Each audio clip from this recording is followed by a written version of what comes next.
नमस्कार विद्यार्थी मित्रांनो, स्वागत आहे तुमचं SK MPSC अकॅडमी या आपल्या यूट्यूब चॅनलमध्ये। आज दिनांक 26 ऑक्टोबर 2023 वार आहे गुरुवार। तुमच्यासाठी घेऊन आलो आहे संपूर्ण वृत्तपत्र विश्लेषण। तर आजच्या या लोकसत्ता अंकामध्ये आपण FRP म्हणजे काय इन डिटेलमध्ये A to Z या ठिकाणी आपण समजून घेणार आहोत। त्याचबरोबर NCERT संबंधीही या ठिकाणी आपण माहिती घेणार आहोत। नमो शेतकरी महासन्मान निधी योजना नेमकी काय आहे याविषयीही या ठिकाणी चांगल्या प्रकारे माहिती आपण घेण्याचा प्रयत्न करूया। आणि राष्ट्रीय दूत म्हणून अलीकडेच भारतीय निवडणूक आयोगाने कोणाची नियुक्ती केली आहे तेही या ठिकाणी आपण पाहणार आहोत। त्याचबरोबर या ज्या सर्व चालू घडामोडी आहेत त्या आपण मल्टिपल चॉईस क्वेश्चनच्या माध्यमातूनही समजून घेणार आहोत। म्हणजेच आपल्याला आयडिया येईल की जे काही करंट अफेअरच्या न्यूज असतात त्यापासून बनणारे मल्टिपल चॉईस क्वेश्चन हे कशा प्रकारचे असू शकतात। चला तर जी काही आपली डिस्कशन आहे तिला या ठिकाणी आता आपण सुरुवात करूया।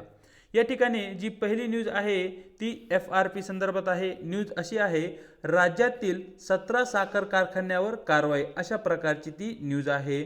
मग राज्यातील या 17 साखर कारखान्यावर का कारवाई करण्यात आली आहे, तर या कारखान्याने FRP प्रमाणे ठरल्याप्रमाणे जे काही शेतकऱ्यांना त्यांच्या ऊसाचा दर आहे किंवा जी काही परतावा आहे तो दिलेला नाहीये। यामुळे साखर आयुक्तांनी या 17 कारखान्यावर कारवाई केलेली आहे। मग या ठिकाणी हा FRP म्हणजे काय हे या ठिकाणी आपल्याला माहिती असणं आवश्यक आहे। तत्पूर्वी जो काही आपला प्रश्न आहे तो प्रश्न पाहूया। ऊसाच्या रास्त किफायतशीर किंमत, ज्याला की आपण FRP म्हणतो, संदर्भात खालील विधाने विचारात घ्या, अशा प्रकारचा तो प्रश्न आहे।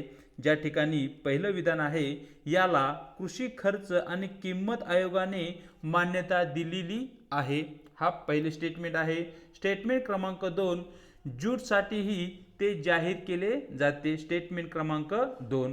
तर मित्रांनो, हा जो क्वेश्चन आहे याचं उत्तर या ठिकाणी आपण शोधण्याचा प्रयत्न करूया। सर्वप्रथम चर्चा करूया ती FRP म्हणजे काय। तर FRP ही सरकारने जाहीर केलेली किंमत असते। सर्वाधिक महत्त्वाचा पॉइंट आहे या ठिकाणी की FRP ही सरकारने जाहीर केलेली किंमत असते की जी साखर कारखान्याने शेतकऱ्यांना त्यांच्याकडून खरेदी केलेल्या ऊसासाठी देण्यास कायदेशीर बांधील असते। FRP सरकारकडून जाहीर केली जाते। मग या ठिकाणी जे काही साखर कारखाने आहेत ते काय करतात, शेतकऱ्याकडून ऊसाची खरेदी करतात। मग ज्या कोणत्या साखर कारखान्यांनी शेतकऱ्याकडून ऊसाची खरेदी केली आहे त्या ऊसाच्या खरेदीची किंमत FRPच्या अंतर्गत ठरवली जाते। आणि जी काही किंमत ठरली आहे ती किंमत साखर कारखान्यांनी शेतकऱ्यांना द्यावी, अशा प्रकारचं त्या ठिकाणी बंधन असतं, यालाच आपण FRP असे म्हणतो। मग या ठिकाणी जे काही साखर कारखाने आहेत ते शेतकऱ्यांसोबत करारही करू शकतात आणि त्या कराराअंतर्गत साखर कारखाने शेतकऱ्याकडून जो काही ऊस खरेदी करण्यात आला आहे त्या ऊसाचे जे काही पैसे आहेत ते परत हप्त्याने देऊ शकतात। जर या ठिकाणी साखर कारखान्यांनी पैसे देण्यास 1 वर्षाचा विलंब लावला तर या ठिकाणी प्रत्येक वर्षी 50% व्याज दराने ती रक्कम शेतकऱ्यांना परत करावी लागेल, अशा प्रकारचं बंधन या ठिकाणी FRP अंतर्गत साखर कारखान्यावर घालण्यात आले आहे। आणि या ठिकाणी जर साखर कारखान्यांनी तरीही शेतकऱ्यांचे पेमेंट परत केलं नाही तर साखर आयुक्त साखर कारखान्याची जी काही मालमत्ता आहे ती मालमत्ता जप्त करू शकतात आणि त्या मालमत्तेच्या विक्रीतून शेतकऱ्यांची जी काही थकबाकी आहे ती थकबाकी FRP प्रमाणे शेतकऱ्यांना देऊ शकतात। तशा प्रकारचा अधिकार या ठिकाणी साखर आयुक्तांना आहे। हाही पॉइंट या ठिकाणी आपल्यासाठी महत्त्वाचा आहे, जो की तुम्हाला माहिती असणं आवश्यक आहे।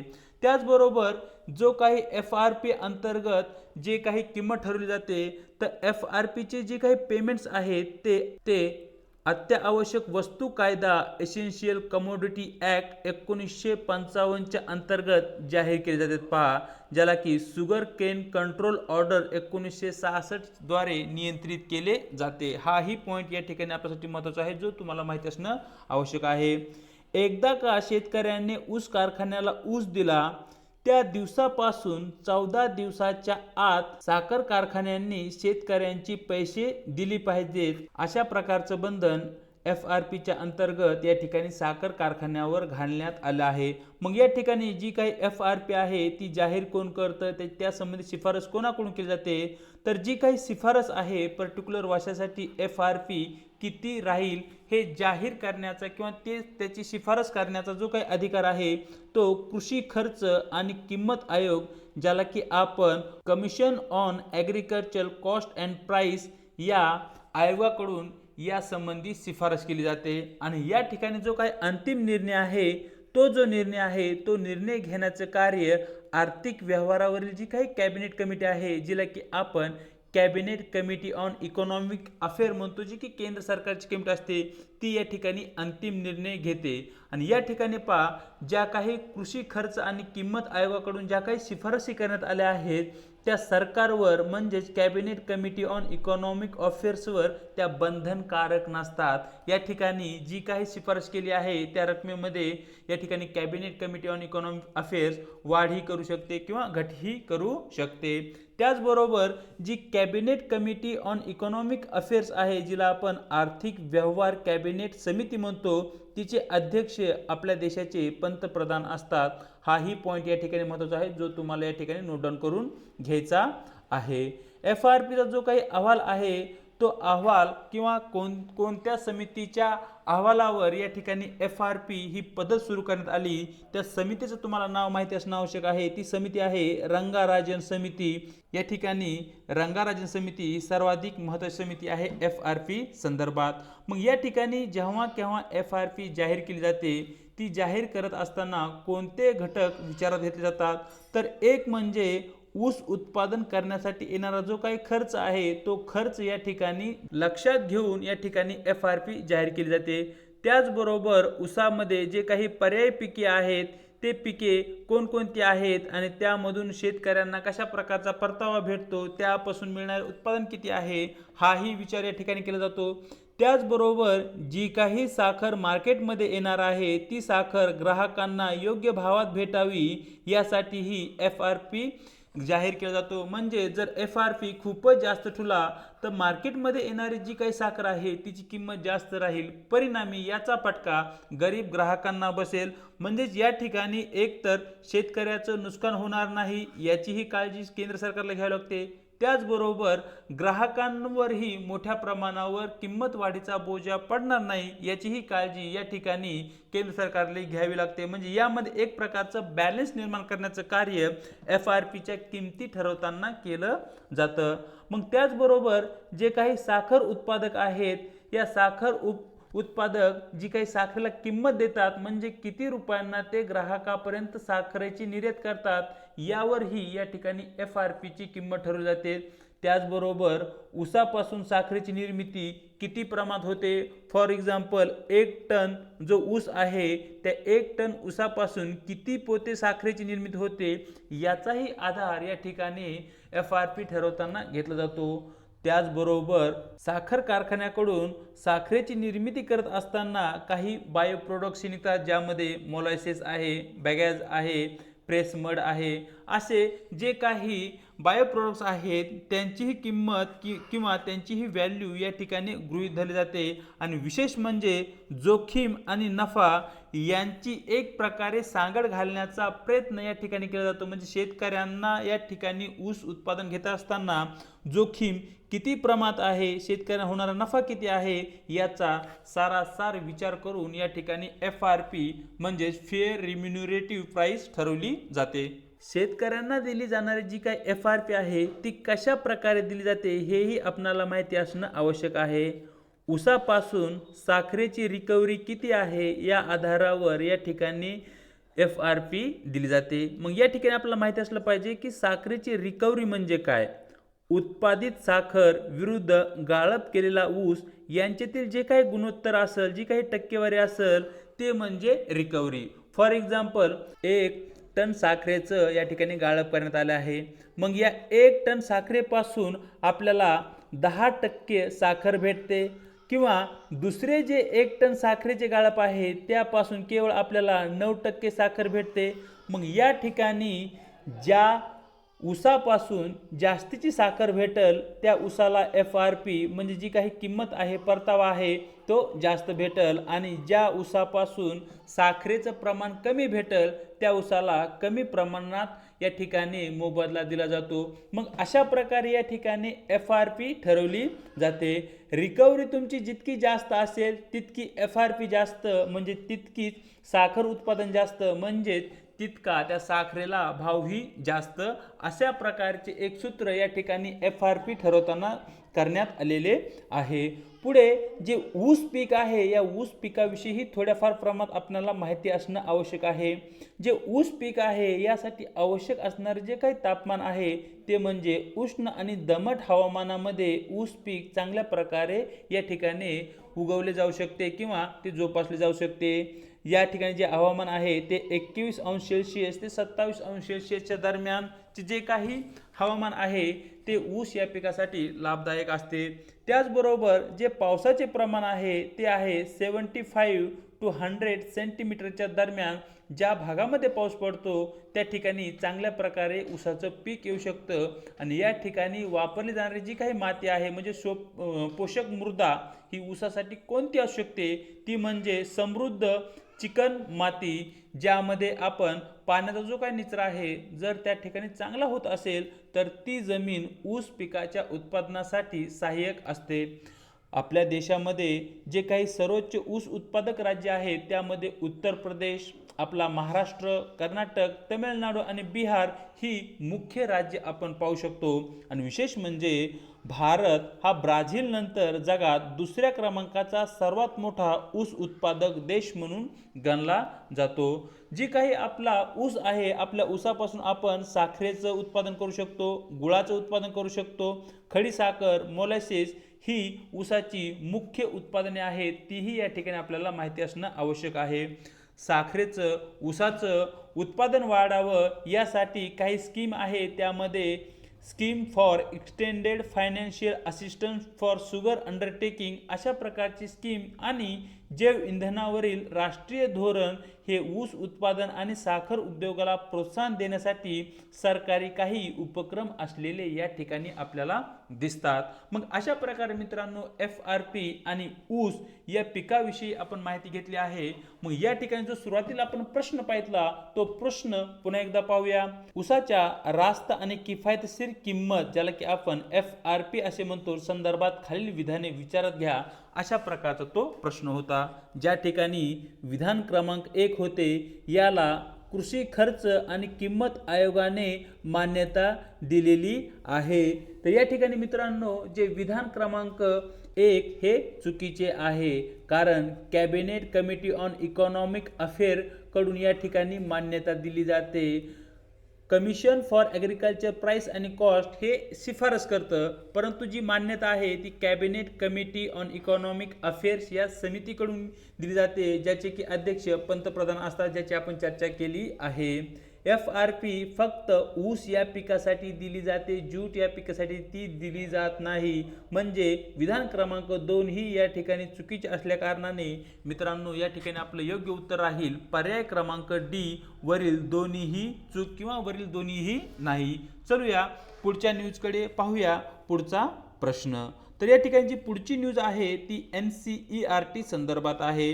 जेव्हा केव्हा आपण स्पर्धा परीक्षेची सुरुवात करतो तेव्हा आपल्याला सांगितलं जातं की स्टेट बोर्ड आणि NCERT या बुकचा बेसिक कन्सेप्ट क्लिअर करण्यासाठी आपण वापर केला पाहिजे किंवा या बुकचा अभ्यास हा महत्त्वाचा आहे। न्यूज अशी आहे, पाठ्यपुस्तकात इंडियाऐवजी भारत शब्दाचा वापर, अशा प्रकारची न्यूज लोकसत्ता पेज क्रमांक 1 वरती आहे, जी की आपणासाठी प्रिलिमच्या दृष्टिकोनातून महत्त्वाची आहे। तर मित्रांनो या ठिकाणी जी काही आपली NCERT बुक्स आहेत त्या ठिकाणी ज्या ठिकाणी इंडिया हा जो शब्दप्रयोग आहे तो शब्दप्रयोग टाळून त्या ठिकाणी भारत अशा प्रकारचा शब्दप्रयोग करावा, अशा प्रकारची शिफारस या ठिकाणी NCERTच्या उच्चस्तरीय समितीकडून करण्यात आली आहे। त्यासंबंधी जो काही निर्णय आहे त्याची अंमलबजावणी होईल का नाही हे नंतर आपण पाहणार आहोत, परंतु या ठिकाणी स्पर्धा परीक्षेचे विद्यार्थी म्हणून आपल्यासाठी NCERT विषयी माहिती असणं आवश्यक आहे। NCERTचा या ठिकाणी जर फुल फॉर्म पाहितला तर तो म्हणजे national council of education research and training असा होतो, जी की भारत सरकारची सर्वोच्च शिक्षण संस्था आहे। या ठिकाणी आपल्यासाठी महत्त्वाचा पॉईंट आहे, NCERT ही भारत सरकारच्या मालकीची सर्वोच्च शिक्षण संस्था आहे, जिचं की मुख्यालय नवी दिल्ली या ठिकाणी आहे। आणि या NCERTचे मुख्य कार्य म्हणजे जे काही शालेय शैक्षणिक मुद्दे आहेत त्या मुद्द्यावर केंद्र सरकारला वेळोवेळी मदत करणे। आणि NCERTची जी स्थापना आहे ती 1961 मध्ये झालेली आहे। हाही पॉईंट या ठिकाणी आपल्यासाठी महत्त्वाचा आहे। ज्या ज्या पॉईंटला मी या ठिकाणी सर्कल केला आहे ते सर्व पॉईंट या ठिकाणी तुम्हाला नोट डाऊन करून घ्यायचे आहेत। या ठिकाणी जो काही आपला प्रश्न आहे तो प्रश्न पाहूया, NCERTची स्थापना केव्हा झाली आहे? साधा सरळ प्रश्न आहे की NCERTची स्थापना कोणत्या साली करण्यात आली आहे? यामध्ये पर्याय क्रमांक A आहे 1965 साली, चुकी। पर्याय क्रमांक B 1961 साली, अगदी बरोबर। या ठिकाणी आपण चर्चा केली आहे। आणि 71, 72 हे जे पर्याय आहेत ते या ठिकाणी चूक आहेत। म्हणजे या ठिकाणी आपलं योग्य उत्तर आहे पर्याय क्रमांक B 1961 साली या ठिकाणी NCERTची स्थापना करण्यात आली आहे, जी की शालेय शैक्षणिक मुद्द्यावर सरकारला वेळोवेळी मदत करण्याचं कार्य करते। पुढे जी काही NCERT आहे त्या NCERTचे उद्देश काय आहेत ते पाहूया। उद्देश म्हणजे राष्ट्रीय शिक्षणाची जी काही रूपरेषा आहे ती कार्यान्वित करणे हे मुख्य उद्दिष्ट या ठिकाणी NCERTचं असलेलं आपल्याला दिसतं। त्याचबरोबर व्यावसायिक शिक्षणासंबंधी वेळोवेळी शिफारसी करणे, विशेष गरजेच्या मुद्द्यावर समूह शिक्षणासंबंधी महत्त्वपूर्ण निर्णय घेणे, शिशु शिक्षण असेल यासंबंधी सरकारला मदत करणं, माहिती तंत्रज्ञान सुधारण्यासाठी परीक्षा व गुणदान यामध्ये कार्य करणं, स्पर्धात्मक गुणवत्तेचे जे काही शिक्षण आहे त्याच्या वाढीला प्रोत्साहन देणे, बालिका शिक्षणाच्या वाढीसाठी प्रोत्साहन देणे, अध्ययन आणि अध्यापन हे जे अनुभव आहेत यासंबंधी अनुभव तयार करणे आणि त्याची अंमलबजावणी शालेय शिक्षण विभागाअंतर्गत करून घेणे, अध्यापन शिक्षणाद्वारे या ठिकाणी सुधारणा करणे, अशा प्रकारचे बरेचसे कार्य या ठिकाणी NCERT कडून पार पाडले जातात। विशेष म्हणजे जी काही NCERT आहे NCERTचे जे कामाचे स्वरूप आहे त्या कामाच्या स्वरूपात जर आपण चर्चा केली, शालेय शिक्षणातील ज्या काही सर्व शाळा आहेत त्या सर्व शाळांमध्ये संशोधन कार्याला प्रोत्साहन देणे हे मुख्य कार्य या ठिकाणी आपल्या NCERTचे असले दिसते। त्याचबरोबर शिक्षण विषयक जे काही कार्य आहेत त्या कार्यांचा विस्तार करणे, त्यामध्ये विविध शासकीय, निमशासकीय आणि स्वयंसेवी संस्था आहेत त्यांचा या ठिकाणी पाठपुरावा करणे, शिक्षण विषयक माहितीचे ज्ञानाचा जो काही प्रसार आहे तो प्रसार करणे आणि त्याचबरोबर शिक्षण विषयक साहित्य आणि प्रकाशनाची जी काही कार्य आहेत ती कार्य पार पाडणं, अशा प्रकारची महत्त्वपूर्ण कार्ये या ठिकाणी आपल्याला NCERTची दिसतात। जो काही आपला प्रश्न आहे त्यामध्ये NCERTची स्थापना केव्हा झाली तर या ठिकाणी आपलं योग्य उत्तर होतं 1961 या साली NCERTची स्थापना झाली आहे। चलूया पुढच्या प्रश्नाकडे। पुढचा जो आपला प्रश्न आहे तो नमो शेतकरी महासन्मान या योजने संदर्भात आहे। तत्पूर्वी न्यूज पाहूया। पंतप्रधान आज शिर्डी दौऱ्यावर। पंतप्रधान नरेंद्र मोदी हे आज महाराष्ट्रामध्ये शिर्डीच्या दौऱ्यावर आहे, ज्या ठिकाणी ते विविध विकास कामांचं उद्घाटन करणार आहे। मग या ठिकाणी याच घटनेचे औचित्य साधून नमो शेतकरी महासन्मान निधी योजनेची सुरुवात महाराष्ट्र सरकारकडून केली जाणार आहे। म्हणजे या ठिकाणी शेतकऱ्यांना पहिला हप्ता आज या ठिकाणी शेतकऱ्यांच्या खात्यावरती जमा होणार आहे। म्हणजेच या ठिकाणी नमो शेतकरी महासन्मान योजना नेमकी काय आहे हेही आपल्याला या ठिकाणी माहिती असणं आवश्यक आहे। तत्पूर्वी जो आपला प्रश्न आहे तो प्रश्न पाहूया। नमो शेतकरी महासन्मान योजनेअंतर्गत प्रतिवर्षी लाभार्थी शेतकऱ्यांच्या खात्यावर किती रुपये जमा होतात? म्हणजे प्रतिवर्षी नमो शेतकरी महासन्मान योजनेअंतर्गत शेतकऱ्यांच्या खात्यावरती प्रत्येक वर्षी किती हजार रुपये जमा होणार आहेत, अशा प्रकारचा तो क्वेश्चन आहे। क्वेश्चनाचे आन्सर पाहण्याचा प्रयत्न करूया। नमो शेतकरी महासन्मान निधी ही केंद्र सरकारच्या पंतप्रधान शेतकरी सन्मान योजनेसारखीच योजना आहे। केंद्र सरकारची जी योजना आहे पंतप्रधान शेतकरी सन्मान योजना, या योजनेअंतर्गत शेतकऱ्यांना प्रत्येक 3 महिन्याला 2000 रुपये दिले जातात। म्हणजे एका वर्षामध्ये या ठिकाणी शेतकऱ्यांच्या खात्यावरती 6000 रुपये जमा होत आहेत। जी काही पंतप्रधान शेतकरी सन्मान योजना आहे या योजनेच्या अंतर्गत प्रत्येक 4 महिन्यांनी शेतकऱ्यांच्या खात्यावरती या ठिकाणी 2,000 रुपये जमा होतात. म्हणजेच प्रत्येक वर्षी शेतकऱ्यांच्या खात्यावरती पंतप्रधान शेतकरी सन्मान योजनेच्या अंतर्गत 6,000 रुपये जमा होतील. अगदी सेम त्याचप्रमाणे नमो शेतकरी महासन्मान निधी योजना ही महाराष्ट्र सरकारची या ठिकाणी असलेली दिसते, ज्या अंतर्गत शेतकऱ्यांच्या खात्यावरती प्रत्येक 4 महिन्याला 2,000 रुपये म्हणजे वर्षामध्ये 6,000 रुपये असे पैसे या ठिकाणी जमा होणार आहेत. म्हणजेच येणाऱ्या काळामध्ये केंद्र सरकारचे 6,000 प्लस महाराष्ट्र सरकारचे 6,000 असे एकूण 12,000 रुपये आता लाभार्थी शेतकऱ्यांच्या खात्यावरती जमा होणार आहेत. मग या ठिकाणी ही जी योजना आहे त्यावर आधारित जो काय क्वेश्चन आहे तो क्वेश्चन म्हणजे नमो शेतकरी महासन्मान योजनेअंतर्गत प्रतिवर्षी लाभार्थी शेतकऱ्यांच्या खात्यावरती किती रुपये जमा होणार आहेत, ज्यामध्ये पर्याय ए 6,000, पर्याय बी 12,000, सी 4,000, डी 2,000. तर मित्रांनो या ठिकाणी केंद्र सरकार आणि राज्य सरकार यांचा निधी मिळून प्रत्येक वर्षी शेतकऱ्यांच्या खात्यावरती 12,000 रुपये जमा होणार आहेत. परंतु या ठिकाणी जो आपला प्रश्न आहे, आपल्या प्रश्नामध्ये विचारला आहे की नमो शेतकरी महासन्मान योजनेअंतर्गत प्रतिवर्षी शेतकऱ्यांच्या खात्यावर किती रुपये जमा होणार आहेत.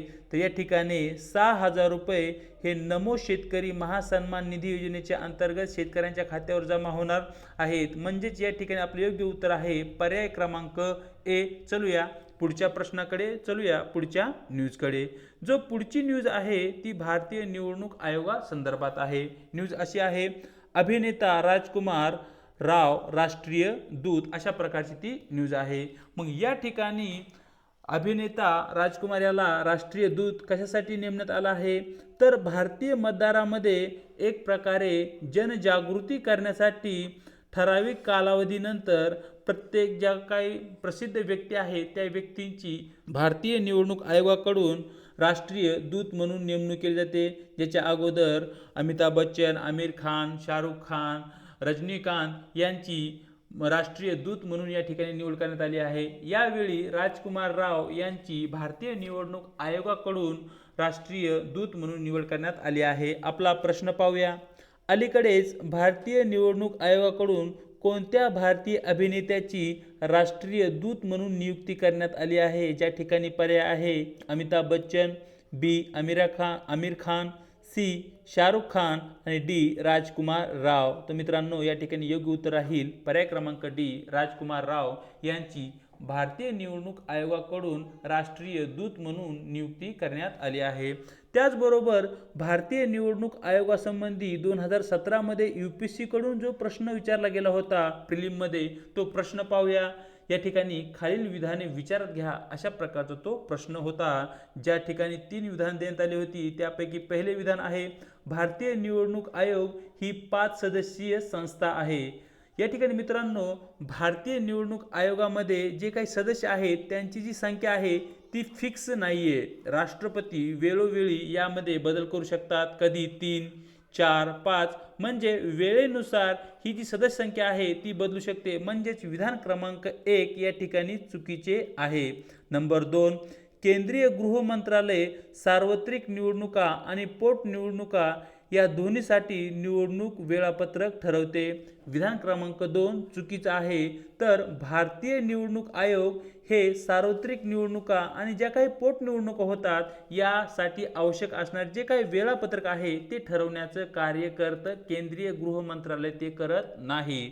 विधान क्रमांक 3, मान्यता प्राप्त जे काही राजकीय पक्ष आहेत त्यांच्या विलिनीकरणासंबंधीचे जे काही वाद आहेत ते निवडणूक आयोग सोडवते. विधान क्रमांक 3 अगदी बरोबर असल्या कारणाने मित्रांनो या ठिकाणी आपले योग्य उत्तर राहील पर्याय क्रमांक डी, फक्त विधान क्रमांक 3 बरोबर. चलूया आजच्या शेवटच्या न्यूजकडे, जी की न्यूज आपण थोडक्यामध्ये पाहणार आहोत. अशा प्रकारच्या ज्या काही न्यूज असतात त्या मेनच्या एक्झामच्या दृष्टिकोनातून महत्त्वाच्या असतात. महाराष्ट्रामध्ये यावर्षी जो काही मान्सून आहे तो कमी झाला, परिणामी महाराष्ट्रातील बरेच तालुके आता दुष्काळग्रस्त या ठिकाणी घोषित करण्याची प्रक्रिया सुरू झालेली आहे. ज्या ठिकाणी नंदुरबार जिल्हा, धुळे जिल्हा, बुलढाणा या जिल्ह्यांची या ठिकाणी तुम्ही लिस्ट पाहू शकताय. दुष्काळग्रस्त तालुके एकदा का घोषित केले की त्या ठिकाणी सरकारकडून या दुष्काळग्रस्त तालुक्यातील जे काही शेतकरी वर्ग आहे त्यांना आर्थिक मदत या ठिकाणी करण्याचे जे काही उपाययोजना आहेत त्या सुरू होतात. म्हणजे शेतकऱ्यांना नुकसान भरून काढण्यासाठी एक आधार या ठिकाणी सरकारकडून दिला जातो. मग या ठिकाणी अलीकडील काळामध्ये दुष्काळाची तीव्रता असेल, ज्यामध्ये कोरडा दुष्काळ, ओला दुष्काळ यांची तीव्रता खूप वाढली आहे. परिणामी शेती हा तोट्याचा व्यवसाय बनत चालला आहे. मग या ठिकाणी शाश्वत शेती हा जो पर्याय आहे तो आपण अवलंबला पाहिजे आणि शेतीमधून होणारे जे काही नुकसान आहे ते कमीत कमी करण्यासाठी सरकारने शेतकऱ्यांना पाठिंबा किंवा अर्थसहाय्य दिले पाहिजे. अशा प्रकारचे विविध मुद्दे आहेत जे की आपल्याला मेनचे एक्झाम्समध्ये विचारले जाऊ शकतात. मग अशा प्रकारच्या ज्या काही न्यूज आहेत त्या या ठिकाणी आपल्याला सहाय्यभूत ठरू शकतात. तर आज इथे या सर्व घटकांची इन डिटेलमध्ये आपण चर्चा केली आहे. दिनांक 25 ऑक्टोबरचे जे काही आपले महत्त्वपूर्ण वृत्तपत्र डिस्कशन आहे ते या ठिकाणी पूर्ण झाले आहे. व्हिडिओ जर तुम्हाला आवडला असेल तर व्हिडिओ लाईक करायचे.